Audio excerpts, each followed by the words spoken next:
इस वीडियो में हम लोग बात करने वाले हैं RRB NTPC CBT 1 exam schedule के ऑफिशियल अनाउंसमेंट कब होंगे और संभावित जो टेंटेटिव शेड्यूल रहने वाले हैं ये कब से कब आपका एनटीपीसी सीबीटी 2 एग्ज़ाम ले लिए जाएंगे। सब कुछ आपको इस वीडियो में जानने को मिला। चैनल पर आप नए तो पहले काम करेंगे चैनल को सब्सक्राइब कर लें और इस वीडियो को अपने दोस्तों के साथ शेयर भी करें। अब आते हैं इस अपडेट के ऊपर। सबसे पहले हम लोग जान लेना चाहिए केस का क्या हुआ। तो यहाँ पर ये रहा केस का स्टेटस। ये से जब आप ओपन करते हैं तो यहाँ पर आपको पूरी डिटेल जानकारी मिल जाएगी और ये रहा आपका। तो यहाँ पर देखेंगे तो डिस्पोज कर दिया गया केस, यानी जिन्होंने केस किया था केस वापस ले लिया। रीज़न जो भी हो, क्योंकि केस यदि वापस भी नहीं लिए जाते वैसे भी डिस्पोज होना ही था, एक दो डेट आगे जाता, पर एक दो डेट में ये सारे के सारे खारिज हो जाते। क्योंकि आयोग आरआरबी के पास एक एडवांटेज थे कि जो भी बात सुनी गई है, जो भी रिवाइज रिजल्ट दिए गए, सभी के कंसर्न सुनने के बाद एक हाई पावर कमेटी, एक संवैधानिक कमेटी बनाने के बाद उस कमेटी के रिकमेंडेशन को माना है आरआरबी, तो यहाँ पर पहले भी हो जाते। तो बस एक दो डेट ज़्यादा, पर वैसे भी ये केस पूरी तरह से डिसमिस हो गए। अब यहाँ पर कुछ रखा नहीं है। अब यानी एग्ज़ाम में जो डिले होने की अड़ंगा लगते इस केस की वजह से अब ये सब कुछ होने वाले नहीं है। तो एक टेंशन तो कम हुए उन सभी अभ्यर्थियों के लिए जो चाह रहे थे कि टाइम से एनटीपीसी सीबीटी 2 एग्ज़ाम हो जाए।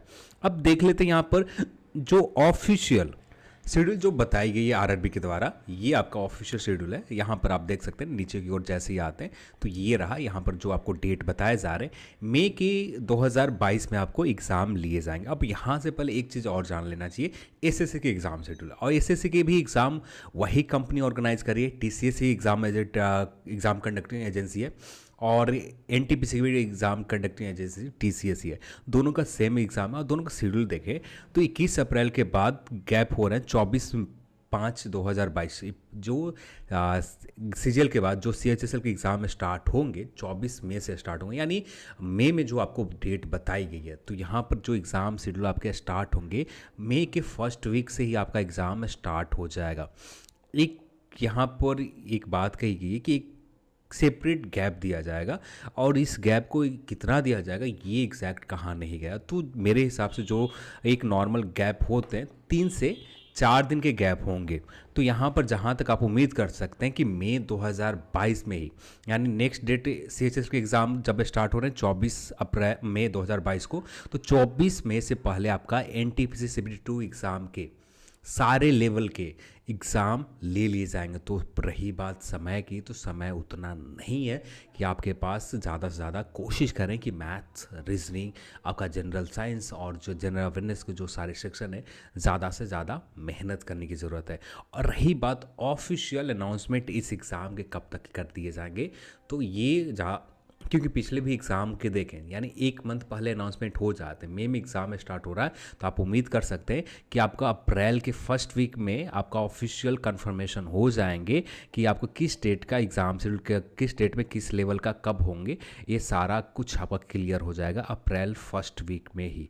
ज़्यादा से ज़्यादा डिले जाएगा तो 5-6 अप्रैल तक जाएंगे, पर अब 5-6 अप्रैल से पहले ही आपको पता चल जाएंगे कि कब से कब तक शेड्यूल रखे जा रहे हैं। तो ये सारी जानकारी आपको मिल जाएगी ऑफिशियली।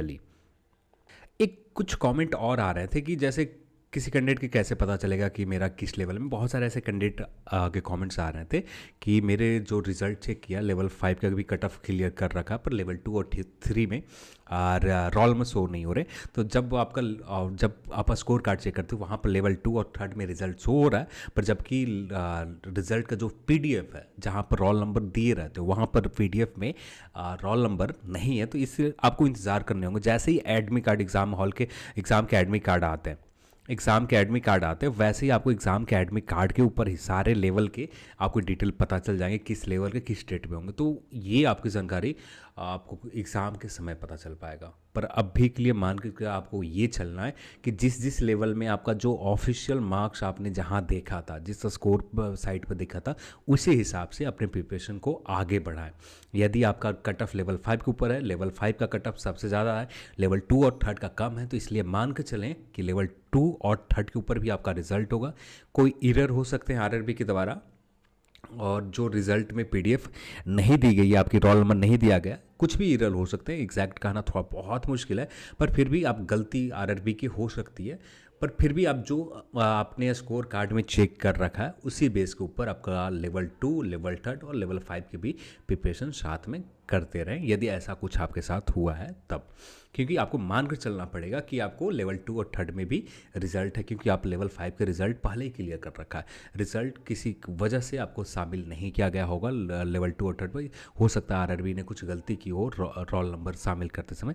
जो भी हो, आने वाले समय में ही पता चलेगा। आप ज़्यादा जानना चाहते तो आरआरबी को मेल कर सकते हैं, आरआरबी के पास कॉल कर सकते हैं, इसके बाद ही कुछ कंफर्मेशन आपको मिल पाएगा। ज़्यादा नंबर में यदि मेल और कॉल्स आते हैं तो इसके लिए एक ऑफिशियल नोटिस भी आरआरबी डाल सकती है। तो इसके लिए आपको आरआरबी के पास मेल करना पड़ेगा, तभी जाके आपको कुछ एक वैलिड और ऑथेंटिक जानकारी आपको मिल पाएगी। तो चलिए आज के इस वीडियो में इतना ही, और इस वीडियो को देखने के लिए आप सभी को बहुत बहुत धन्यवाद। जय हिंद।